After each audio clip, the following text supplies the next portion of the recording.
Scams, fraud and harassment are on the increase as so-called deepfakes grow in popularity and sophistication. A deepfake is when an existing image or video is altered using artificial intelligence technology. Legal experts say stronger laws are needed to protect people, as well as a better understanding of when something that looks real is in fact a deepfake. Hundreds of Irish people have already installed the app. Important news. Elon Musk's new project... Famous UFC fighter and businessman Conor McGregor... Real studio footage from RTE News, but with altered voices, made-up interviews and even a mangled language. These are what are known as deepfakes. It's important to remember that there are innocent reasons as well, so people might use it for entertainment or creativity.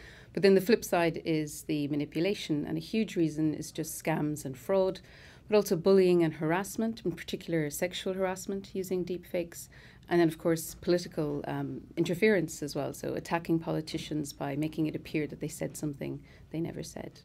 As the technology improves, they are harder to spot. And as it stands, there are few laws in this area, although they are promised. Without any laws at the moment on deepfakes, the victims of deepfake technology are having to be as creative, if not more creative, than the actual perpetrators using this technology, because they have to figure out, well, what rights can they use to protect themselves? But Ireland doesn't have what's called a personality right that they'd have in places like the United States, where you actually have a right to your image. We don't have that.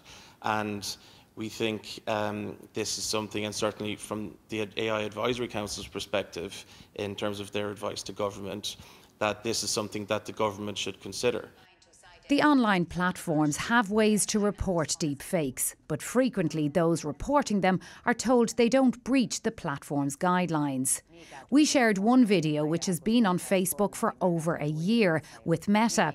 It said in a statement it's constantly developing new ways to make it harder for scammers to deceive others, including using facial recognition technology. It went on to say, "We have removed and disabled the video that was shared with us."